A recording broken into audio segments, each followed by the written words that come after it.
Olá, queridas e queridos, sejam bem-vindas, sejam bem-vindos ao canal mais imparcialmente progressista da internet, o Pingado Político.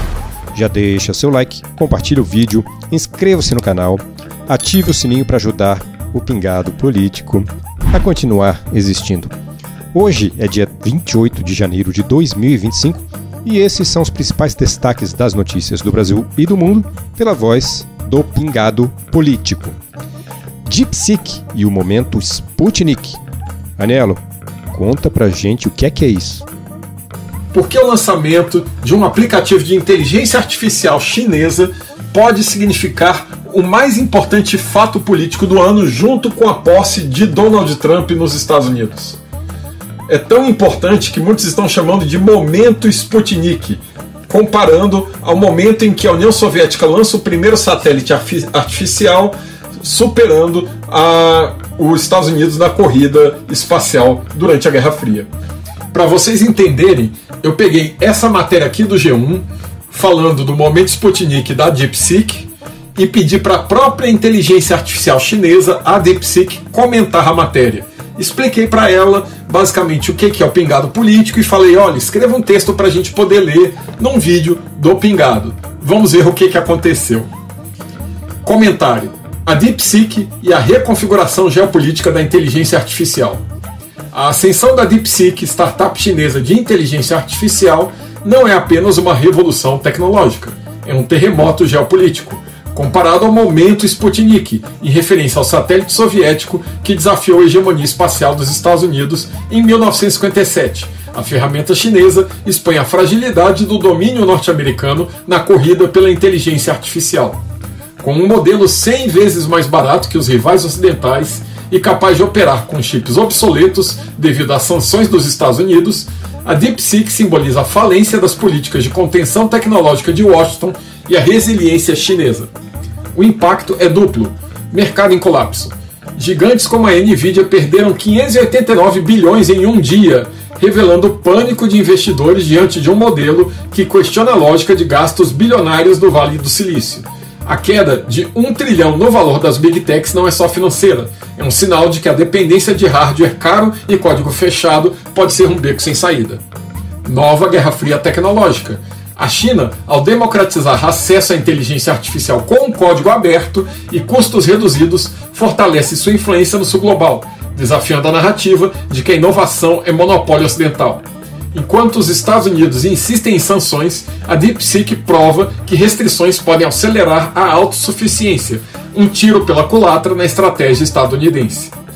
Para a esquerda, esse episódio é emblemático. A multipolaridade tecnológica emerge não como utopia, mas como realidade. A China, ao oferecer alternativas acessíveis, pressiona o eixo EUA-Europa a repensar os modelos básicos em extração de dados e lucros oligopolísticos. Resta saber se o sul global aproveitará essa janela para construir uma soberania digital, rompendo com a dependência histórica. Enquanto isso, o Sputnik da inteligência artificial ecoa como um alerta. A hegemonia ocidental está sob risco e a corrida pela inteligência artificial redefine não apenas mercados, mas o equilíbrio do poder global. Conclusão: se a Guerra Fria do século XX foi pelo espaço, a do XXI é pelos algoritmos. E a DeepSeek pode ser o primeiro passo rumo a um mundo onde a tecnologia serve a muitos e não a poucos.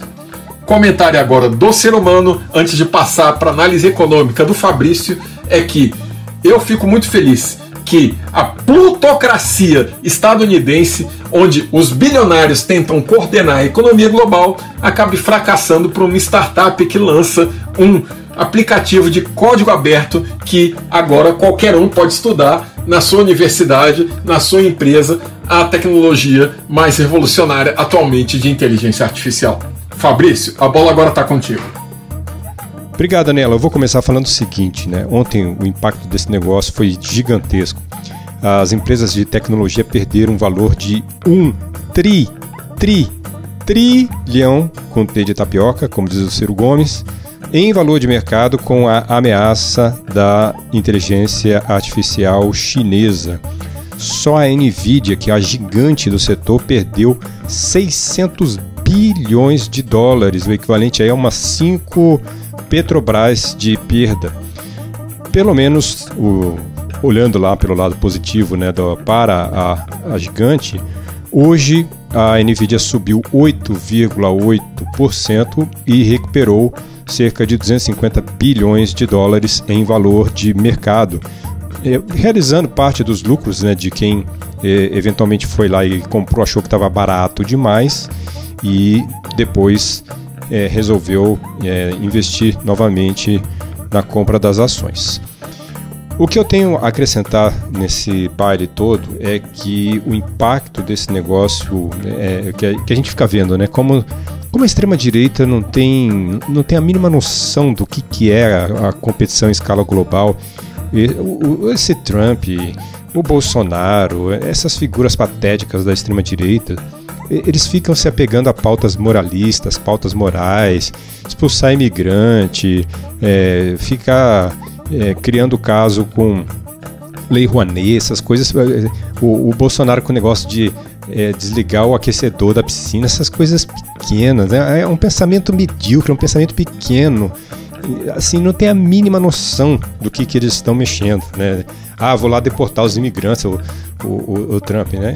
Então, a China, silenciosamente, com 6,5 milhões de dólares, uma startup chinesa, foi lá e arrebentou a possibilidade de transformar em um monopólio, né, um oligopólio com tendências cada vez mais monopolistas, esse mercado global da inteligência artificial. Como que foi o golpe de misericórdia? Como a Aniela falou, quando ele colocou em código aberto, ele deixou que todas as empresas do mundo pudessem ter acesso ao código e criar a sua própria inteligência artificial. Então, com uma agulhinha, ele foi lá e arrebentou a possibilidade de você ter, pelo menos no curto prazo, esse oligopólio mundial que se firmava a partir da inteligência artificial. E aí, para completar essa parte, eu gostaria de dizer o seguinte: nós temos de utilizar a inteligência artificial para resolver os problemas da humanidade em prol da humanidade.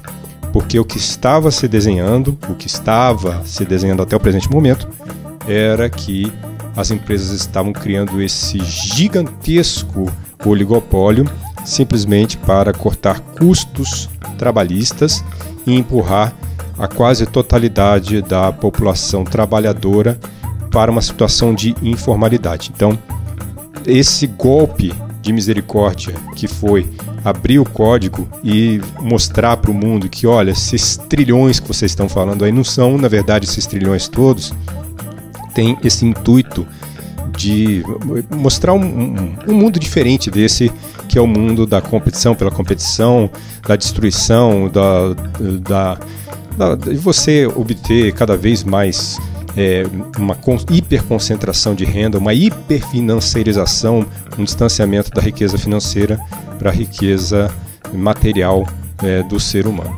Então, esse foi o golpe de misericórdia, por assim se dizer. Há uma coisa muito importante, que é a questão da energia envolvida na obtenção da inteligência artificial. E, mais uma vez, né, nós estamos falando em mais um problema econômico global, que é essa necessidade de extração de forma ilimitada de energia para poder dar sustentação às pesquisas com as inteligências artificiais. Então, até sob esse ponto de vista, a eficiência energética que tal inteligência desenvolvida pelos chineses propiciou, isso vai ter um impacto importante, inclusive como um recado para o próprio laranjão Donald Trump, que retirou os Estados Unidos do Acordo de Paris, que já é um acordo fraco para que se propunha aquilo que se propunha no que diz respeito aos impactos ambientais, socioambientais, mas já é também uma mensagem. E outra coisa que eu vou falar, cuidado com as criptomoedas.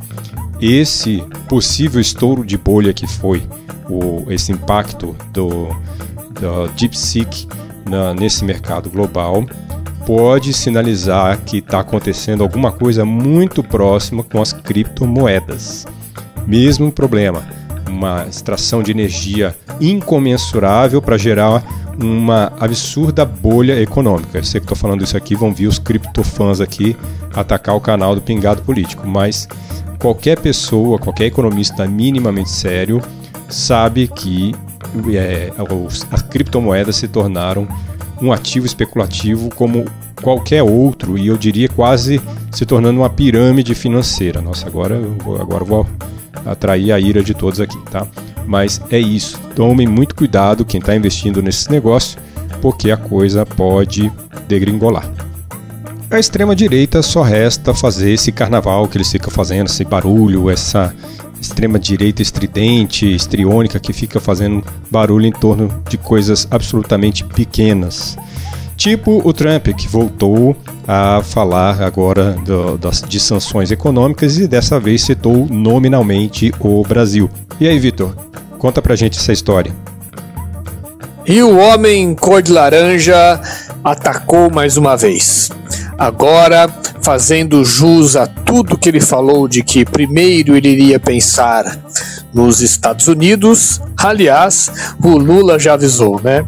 Norte-americano pensa em norte-americano em primeiro lugar, em segundo lugar, em terceiro lugar, e se sobrar tempo, pensa também em quarto, quinto, sexto, sétimo lugar. Ele basicamente está acusando ali China, Brasil e Índia de cobrarem tarifas injustas, de quererem fazer mal, de desejarem um mal aos Estados Unidos, e que, portanto, ele vai cobrar tarifas equivalentes dos produtos desses países, que só por coincidência são o bloco do BRICS. Então está aí para todo mundo que gosta de lamber um calo sujo do presidente norte-americano, está aí o que ele realmente pensa e deseja para os brasileiros, para os empresários brasileiros, para o setor produtivo aqui do Brasil. É America First. E vamos lembrar que a América, para um sujeito como Trump, é somente os Estados Unidos. Então, para todos os vira-latas, todos os lambibotas de Trump e seus aliados, tá aí o recadinho do próprio Laranjão. Eu tô morrendo de rir de lamber um calo sujo do presidente norte-americano. Pelo amor de Deus, que visão do inferno. Mas então, Vitor, fala aí do invasor do Capitólio perdoado por Trump, que discutiu com o policial. Como é que foi a história aí? Conta pra nós. Um dos invasores do Capitólio, recentemente perdoado pelo Laranjão Donald Trump, morreu após discutir com o policial em uma blitz. O sujeito, Matthew Huttle, estava armado, resistiu à prisão e o policial, portanto, o alvejou. O Sr. Huttle tinha acabado, como eu já falei, de ser perdoado pelo Donald Trump, e na verdade ele já estava em liberdade ali, em custódia, desde o ano passado, e encontrou aí esse triste fim. Não foi o primeiro caso, tá? Um outro sujeito chamado Daniel Charles Ball, ele foi também anistiado pelo senhor Laranjão da invasão do Capitólio, da tentativa de golpe, e acabou preso pouco tempo depois, pois já existiam outros mandatos de prisão contra ele, por porte ilegal de armas, e ele também já havia sido indiciado em outros casos. Um por violência doméstica, ele tentou estrangular uma mulher, e outro por agredir um policial. Então, essas são as pessoas que o sujeito está colocando de volta nas ruas dos Estados Unidos, enquanto ele fica gritando que o problema são os imigrantes que ele está deportando. E é para esse tipo de situação que os patriotários daqui querem passar pano. Pergunta de leigo, Fabrício. Então eu posso ganhar dinheiro apostando contra a previsão do mercado? Pois é, né, Nelo? Eu acho que você pode ganhar bastante dinheiro. Imagina você ir no médico que erra 95% das vezes, né? Ou você vai para um cirurgião e esse cirurgião errou 95% das cirurgias que ele fez. Acho que ninguém em sã consciência se arriscaria com um profissional desse tipo, né? Mas o mercado financeiro errou nada menos do que 95% das previsões desde 2021. O levantamento foi feito pelo UOL e aí aqui está indexado pelo ICL Notícias. E aí, o que eles erraram? Eles erraram previsão do Ibovespa, previsão da Selic, do PIB. Não, o PIB eles erraram absurdamente, né? Erraram tudo. Desde 2000 e, se eu não me engano, acho que 2019 eles já erravam o PIB, erravam para cima no caso, né? Na época do Temer eles erraram para cima e depois da inflação eles erraram. Então eles erraram o tempo todo. O que a gente pode dizer é que o mercado financeiro hoje não é esses agentes que fazem o relatório Focus, né, para quem não sabe, né, o relatório Focus é o relatório do Banco Central que reúne os principais analistas financeiros, aí, os economistas com seus modelos econométricos para fazer o que eles chamam de construção das expectativas para os períodos posteriores, aí, né, os futuros. E isso acaba determinando, de certa maneira efetivamente, as taxas de juros futuras, por exemplo. Tá? Então, é por aí. Então, o que nós podemos afirmar é que o mercado financeiro deixou de ser algo científico para se tornar um torcedor. Então, ele torce para que a taxa de juros suba, ele torce para que a inflação suba e torce para que o crescimento do PIB caia. E nessa nós vamos levando aí, acreditando nisso como ciência boa. É muito triste que o Brasil não consiga se tornar independente dessa visão neoliberal, né? Porque isso no final das contas é isso que está em jogo, né? O mercado financeiro acaba falando que a gente está numa situação fiscal ruim, o que não é verdade, mas eles acabam prevalecendo a visão deles, jogando a taxa de câmbio lá para cima e criando expectativas autorrealizáveis. Mas o resto tudo eles erram. E para finalizar bem rapidinho aqui, governo arrecada 2,65 trilhões em 2024, governo federal, né, arrecadou o maior valor da história e a arrecadação aconteceu principalmente em cima da camada de renda mais alta. Tá? Então essa é a novidade, a tributação dos fundos exclusivos, aqueles que não eram tributados, então deu um gás aí na arrecadação do governo. E logicamente outra coisa que não está sendo muito mencionado é que o crescimento econômico acima das expectativas, né, já que o mercado está errando todas as expectativas, né, então o crescimento econômico faz aumentar a renda dos assalariados, a renda das empresas na forma de lucro e também, né, as receitas das empresas. Infelizmente o nosso sistema tributário é muito centralizado em tributos sobre a receita das empresas, que na verdade é repassado para o consumidor final. Então, como o crescimento econômico cresceu acima das expectativas de mercado, né, então a arrecadação também aumentou. Então, alguns fatores aqui que explicam, né? PIS/COFINS sobre o faturamento e o impacto da volta da tributação sobre os combustíveis. Aliás, aqui em Campinas nós estamos pagando aí entre R$ 5,60 e R$ 6,00 o preço da gasolina, com a volta do PIS/COFINS, com a volta do ICMS estadual, e ainda assim o preço está mais baixo do que os R$ 7,50 que eu já paguei aqui em Campinas na época do Bolsonaro, lá em 2022, embora os bolsominions não acreditem que a gasolina hoje está mais barata, mesmo com todos os tributos, né? Aquela falcatrua que o Bolsonaro fez. Então a arrecadação aumentou, a meta fiscal chegou bem próximo daquilo que havia sido estabelecido, até um pouco abaixo do teto das expectativas, e se tudo continuar indo dessa forma, 2025 pode ser um ano que também surpreenda positivamente, mesmo que o Fernando Haddad entre nessa noia de austeridade fiscal. Tomara que não entre,